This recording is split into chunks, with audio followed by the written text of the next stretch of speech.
अब आप जान रहे हैं कि दिल्ली में बड़े पैमाने पर यहाँ लॉकडाउन जारी है, चूँकि रेड जोन है, ऑलमोस्ट सभी जगह पर रेड जोन है। सबसे अधिक प्रभावित दो जगह पर है, दो शहर में, एक मुंबई में है, दूसरा दिल्ली में है, जो जानकारी है हम लोगों को, और पटना में भी रेड जोन है। तो इन सब चीज़ों को देखते हुए जब तक राज्य की सरकार सहमति नहीं देती है तब तक बिहार राज्य उसको अपने यहाँ वापस नहीं बुला सकता है, ज़बरदस्ती कोई ले नहीं आ सकता है, ये जो गाइडलाइन है उसके अनुसार। इसलिए जो उनका वाजिब मांग है कि हमको जल्द से पहुंचाया जाए, केंद्र सरकार राज्य सरकार मिलकर के अधिक से अधिक तादाद में लोग जाएं, उसकी व्यवस्था कर रही है।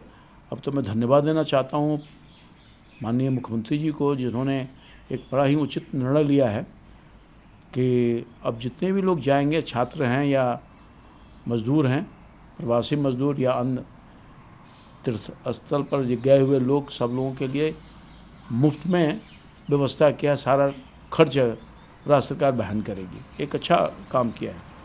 तो इसलिए हर दिन ट्रेन विभिन्न देश के विभिन्न भागों से खोला जा रहा है, सबके रजिस्ट्रेशन हो रहे हैं, उसकी प्रक्रियाएं हैं और तब जाया जा रहा है। तो बस थोड़ा तो विलम्ब होगा, बस सब को ले जाने की व्यवस्था रेल मंत्रालय के सहयोग से सरकार कर रही है और मैं समझता हूँ कि थोड़ा धैर्य रखने की ज़रूरत है। कोई ऐसा व्यक्ति नहीं जो छूट जाएगा, सबको जाने की इजाज़त है और सब लोग जाएंगे। लॉकडाउन का दूसरा चरण समाप्त हो गया है, तीसरा चरण प्रारंभ हो गया है। आपने देखा होगा कि गृह मंत्रालय ने बहुत सारे छूट दिए हैं। अब जितने, चूँकि प्रधानमंत्री जी ने यह चिंता की है कि आर्थिक गतिविधियों को भी जारी रखा अनिवार्य है, राज्यों ने भी इसको एहसास किया है। मुख्यमंत्री और प्रधानमंत्री जी से वार्ता हुई थी, सारे मुख्यमंत्रियों से, और सबका राय विचार करके निर्णय लिया गया है। तो 3 जोन में बांटा गया है, एक ग्रीन जोन है, रेड जोन है, ऑरेंज जो जोन है। तो बहुत सारी एक्टिविटी जब प्रारंभ कर दी गई है, रेड जोन छोड़ करके ऑलमोस्ट जो ग्रीन और ऑरेंज जोन है उसमें कई एक्टिविटी शुरू हो गई है। तो कई प्रदेश के मुख्यमंत्रियों ने आग्रह किया है कि जो प्रवासी मजदूर हैं कि वो कृपया न जाएं, उनके लिए हर सुविधा की व्यवस्था है और हमारे उद्योग प्रारंभ कर दिए गए हैं।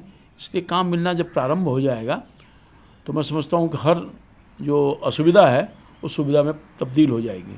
मैं समझता हूँ कि राज्य सरकारों ने अपने स्तर पर जितना बन सका है कोशिश किया है लोगों को भोजन की व्यवस्था करने के लिए। कठिनाई तो है, हम लोग को भी लगातार लोगों का फ़ोन आते रहता है और अपने कठिनाइयों को शेयर करते रहते हैं।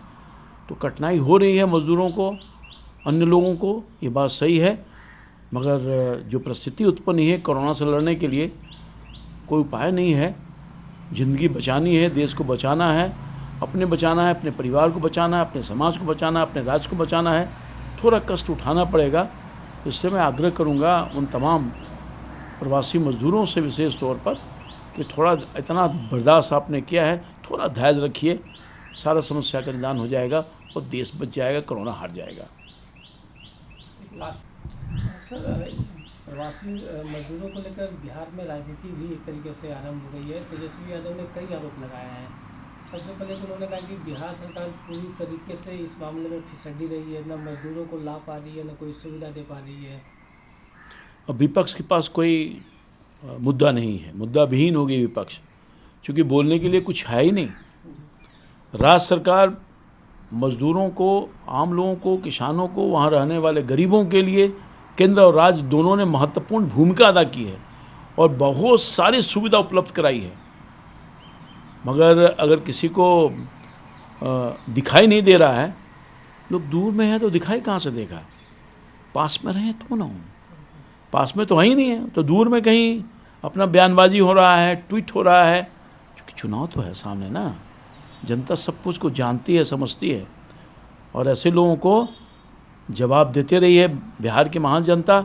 इस बार फिर मुक्के खाने पड़ेंगे और बयानबाजी से कुछ नहीं होने वाला है। राज्य की सरकार पूरी सक्षमता के साथ और केंद्र की सरकार बिहार की जनता का ख्याल रखते हुए किसानों का, मजदूरों का, नौजवानों का, वृद्धों का, दिव्यांगों का, छात्रों का, महिलाओं का हर स्तर पर सुविधा प्रदान किया है। इसलिए ये लोगों के पास कोई मुद्दा नहीं है। ओछी घटिया राजनीति कर रहे हैं अपना चेहरा चमकाने के लिए, इसके अलावा इनके पास कोई मुद्दा ही नहीं।